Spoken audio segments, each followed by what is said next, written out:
Now, just to be clear, I love a great conspiracy just as much as the next 8chan user. And, just because you think people are after you doesn't mean that people aren't actually after you, I'm certainly one who's had plenty of late evening discussions concerning the flying spaghetti monster and the ancient lizards in the center of our flat and hollow earth that obviously run the planet. But paranoid thoughts and clandestine imagery like this, it's a dime a dozen nowadays given the internet. And things like history, politics, the news, and even our good friend medical marijuana can all inspire some rather creative reactions from folks in pursuit of a fast explanation. Now, over the years, and I'd say even recently, certain creative concepts have dragged along with our culture of cannabis, ranging from slightly strange possibilities to outright hard to believe, dare I say, impossible stories. And now that there is legal access, we finally have an opportunity to thumb through the file and arrange them in an order of what is accurate and what's just bunko. So today, our mission is to go over 5 major myths and misconceptions concerning marijuana and find out if they are crispy nugs or dirty swag. So I'm Scott Goddard. This is the Daily Dose provided by Terravita. And today, Tim, we're going to figure out, are they going to take my guns?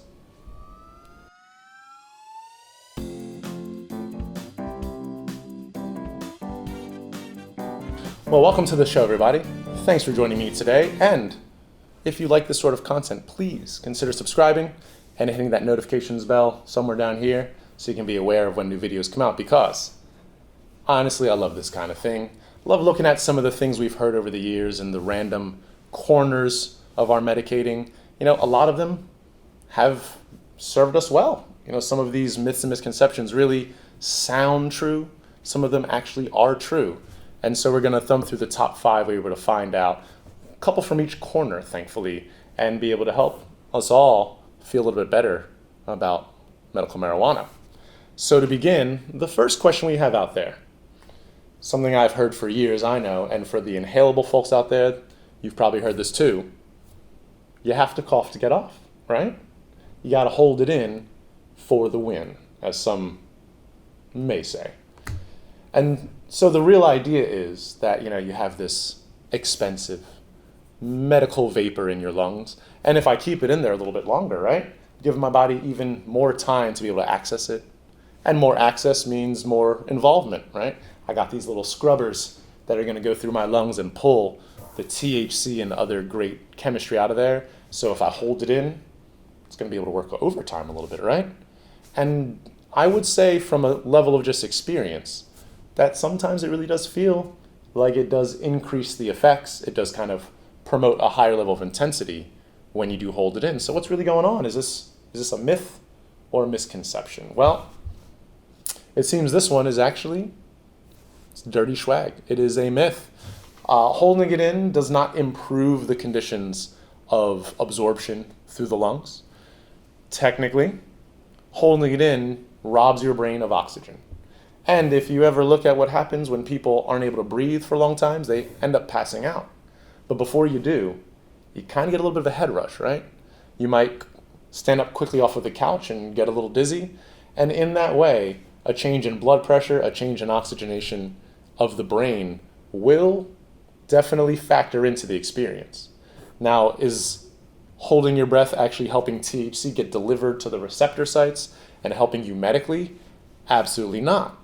But you are mixing an inebriating substance like marijuana with a tactic which robs the brain of its stability, like holding in your oxygen, preventing it from getting to your brain. And so together, you might feel more inebriated, but if anything, you're just in an unsafe state. And for those of you out there who might be like, there's no way. How can this be, right? It still seems to work when you hold it in. Well, it's a little thought experiment for you. Imagine somebody running a marathon, right? And as they run harder and longer, the body needs more air.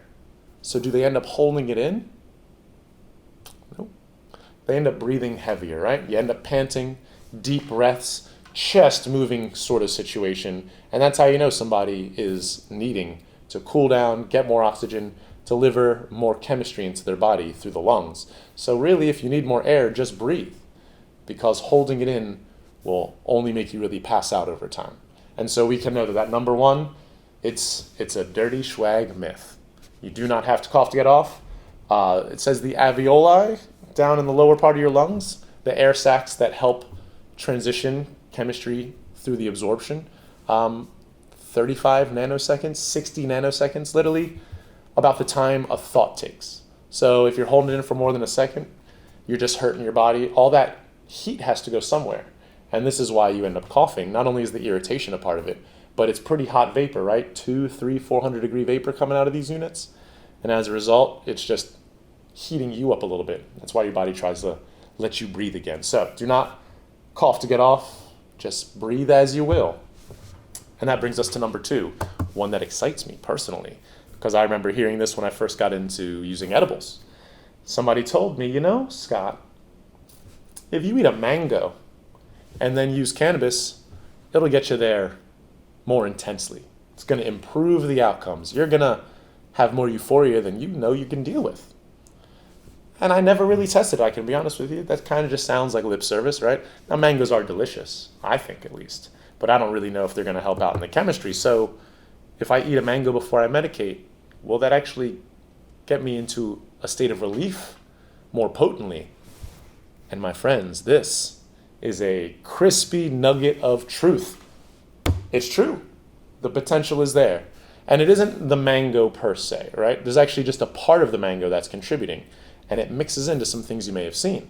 Because if you turn around the back of one of the products in the PA program, you may see what is called a terpene analysis. And the word terpene is unfamiliar to some of you folks out there, so to catch you up, it's really just a fancy word for essential oils. The smells that are responsible for the world around us, and cannabis is chock full of them, right? It's a stanky little plant. And so one of the primary smells that comes from the cannabis plant is something called beta-myrcene. Some people say myrcene. If you point at it, we know what you're talking about. And actually, I happen to have just a little tipple of it right here that we got from an isolated terpene manufacturer. And good old myrcene, it's found in the rinds of mangoes. So it's one of the flavors of a mango, as well as one of the flavors of the cannabis plant. And that means if you're able to get myrcene into your body, not only is it sort of a sedative smell on its own, but it can help absorb larger chemicals into the body to create what they call bioavailability. It's a nice little magical word, which means what you take in is actually useful. And so, as we think about this, we can see that using mangoes is actually going to increase our access to myrcene. And the more myrcene we have, the more likely we're going to be able to receive the THC in that dose and have it really affect us and matter because it is more bioavailable. Now, don't think that drinking this little bottle here is going to be much help. I know, tempting, right? Just take a couple shots in the day and I can maybe stretch out my dosing. But terpenes themselves absorb at room temperature. They're very volatile. So eat the mango. Don't try to buy myrcene and eat it. It's a much different process. The mango, you eat it maybe a half hour, 90 minutes before you medicate. Give it enough time to digest. And the myrcene can break down to the stomach and release into your bloodstream and be ready for all that THC to come in, and it can help it get to where it needs to go. So for the second myth and or misconception, does eating a mango before you medicate get you medicated better? Yeah. Oh yeah, it can. And myrcene is the reason why. Now that amazing little nugget of truth brings us down to the number 3 one, which is, I'm sure, a concern for a lot of folks out there, whether or not they're vocal about it. If I get my card, they're going to take my guns, right? It's got to be a concern. The right to arms is certainly something that is heavily debated in our country, and you can find as many opinions as weapons. So it's nothing that we need to handle as far as the righteousness of it, just the technicality. If you get your card, is somebody going to literally arrive at your house and take your guns? My friends, nobody is going to arrive and take your weapons from you. But that doesn't mean it's necessarily a dirty swag lie, because it kind of sits in the middle, what do they call that? Mids. So it's mids. And the reason why it's mids is because although you will always be able to possess your weapons, The one area this really gets a little nuanced is in the concealed carry permitting process. Now, those of you out there who just have to have guns on you, well, concealed carry is the way to go to be legal about it. And in PA specifically, it switches state to state. But in PA, if you have your license already, it will not remove your license. It will not invalidate your certification. But when you go to get your license, there's a question on that application, which is really the thing to be discussed. The question, I believe, asks in a very vague way: are you currently in any violation of any federal law or statutes pertaining to XYZ? And because cannabis is a complex thing in our politics, it is legal on the state level, but federally still a Schedule I illegal substance, or at least controlled substance in that way. That means that you have to answer the question, I am technically in violation of some federal law or statute. And as a result, you may have your permit revoked. But if you are that concerned and you don't have your card or your concealed carry, at least a gentleman told me once, and you can always make a call to figure out if it's true, that you can just get your concealed carry and then just get your card, and you have, I think, something like 2 years before you have to renew. Hopes of hopes that the Fed gets caught up and maybe removes it from Schedule I, alleviating that burden for any concerned parties especially. So will they take your guns if you get registered for the program? No, don't worry about that. But will it complicate the process of applying for or extending your access to the concealed carry permit program? Oh, there's going to be some questions, my friends. Now, we also see people in law enforcement, people who are ex-military, who are part of the program and are still avid gun owners, and they seem to be relatively level-headed concerning the fact that they have weapons and just can't conceal carry. So we always leave that up to each individual citizen. That's why we live in America for it. But at the very least, for the technicality, you don't have to be that worried. It's only the permitting for concealed carry that is affected, and we'll leave that one in the rear view. Pretty easy one for us today, thankfully. And that brings us to the back half. Our number 4, myth or misconception. Can I die from an overdose of medical marijuana? A lot of you out there might be wondering this, especially if you haven't had any experience with cannabis. Or say your first experience with cannabis is kind of like a lot of folks they report. High school somewhere, back in the black market days, paranoia and fear pretty much triggered an anxious attack or a panic attack. And who's going to want to go back into that, right? Not only are you in an illegal state, but you're young and you're not sure what's going on, and authority feels like it's the only other thing that you might run into. So we know there's a lot of folks out there who may not even be worried just about the overdose, but just the whole process. Like, is it going to affect me badly? Is it going to make me stupider, make me forgetful, cost me some of my social points? Well, as far as the overdose is concerned, again, an easy, dirty swag no.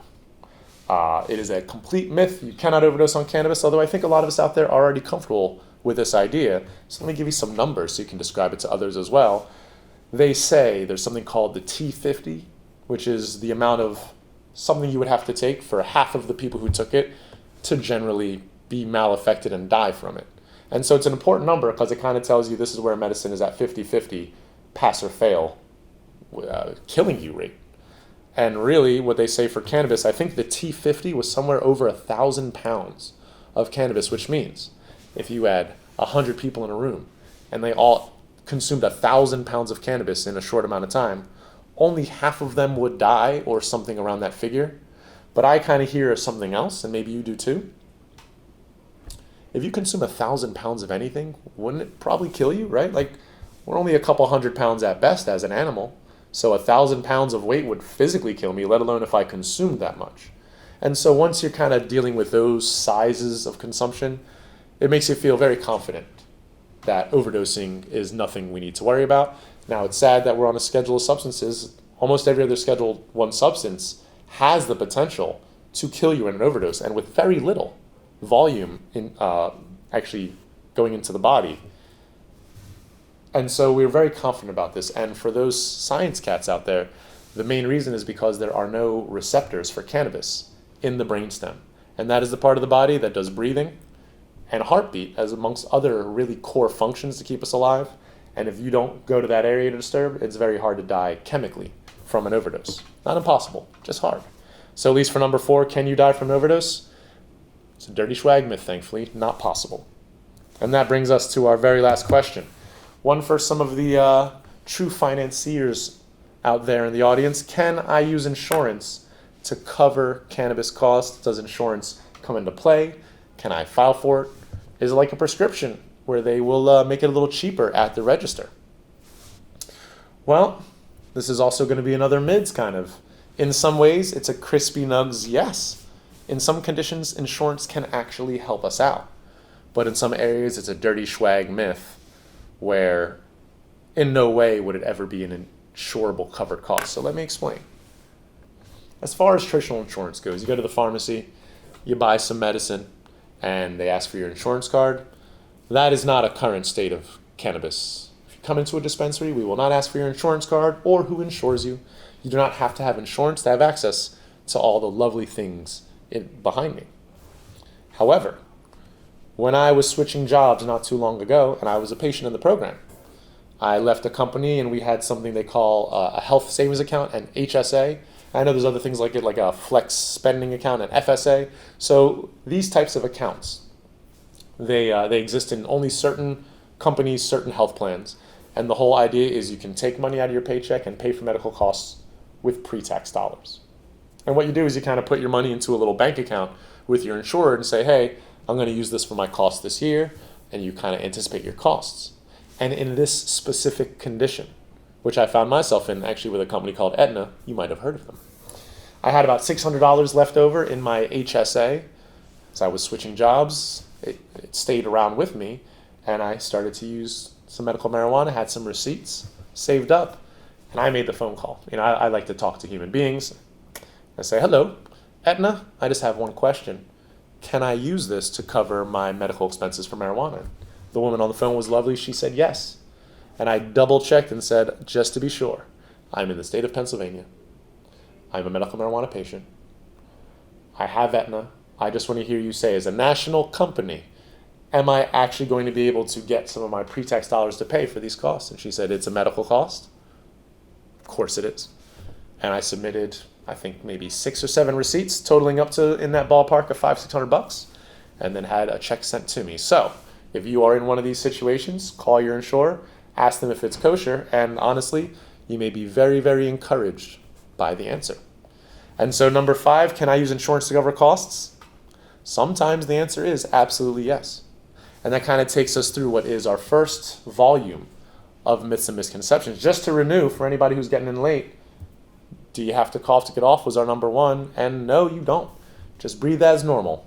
35 nanoseconds is all it needs to absorb into the alveoli, so just let it go, save yourself some back pain. For number 2, does eating a mango before medicating get you into a more inebriated state? And yeah, it absolutely can. Our friend beta-myrcene here is the core why, and thus for those of you who are a little more clever than you need to be, that does also mean that strains that are high in beta-myrcene can absorb into the body a little more efficiently and potentially create enhanced effects. So keep that in mind while you're shopping. It's one of the reasons why we love talking terpenes here at Terra Vita. For number 3, if I sign up, are they going to take my guns when I get my card? And of course, that is not the case. Nobody's going to arrive at your home, but it will complicate a concealed carry permitting process. So keep that in mind depending on where you are in your lifetime. Number 4, can I die from an overdose? Just a blade out no. You'd have to eat 1,000 pounds of cannabis potentially to die from an overdose. So we're not too worried about that right now, thankfully. And lastly, can you use insurance to cover costs? And in certain situations with a savings or flex spendings account, absolutely can, Make a call though, always double check. And that takes care of our episode today of 5 major myths and misconceptions. I hope you're all able to pick away something you may not have known, or pass it along to somebody who might need to know these things so they can feel a little more confident about the process of getting into medical marijuana and some of the things we've heard over the years that might guide our minds to thinking, will it work? How does it work? And is it right for me? Now that we're through most of the meat, please feel free to like, share, and subscribe this to your friends. You can look for our nonprofit as well. It's called Victims for the War on Drugs. And if you really heard what I said, you know that is something that is really worth aiming towards, decriminalizing, expunging records, helping people be able to become part of the medical marijuana program as employees and patients, regardless of their legal background, I think is an amazing thing. So you can check us out at Terravita Vowd, that's VOWD, on Instagram. You can find them through our website as well. And then, of course, if you ever like what we're doing here, please let us know down in the comments below any ideas or any myths and misconceptions you might have run into at this point. We'd love to hear. Maybe we'll cover them in the next volume, the next 5 that we cherry pick from the list. Now, us nerds here at the factory also like to hold events. And if you've been paying attention, you may have just heard, at least a little birdie told me earlier today, that by the end of this month, we may just be opening up some of the COVID restrictions. So we're going to try to especially welcome more folks into our education center here so we can not only teach you through a video format, but also have some in-person training to help people understand exactly what's in front of them and how many amazing potentials we have in our market. With all that said, my friends, thanks for you. And until next time, I'm Scott Goddard from the Daily Dose Desk. Thanks for watching.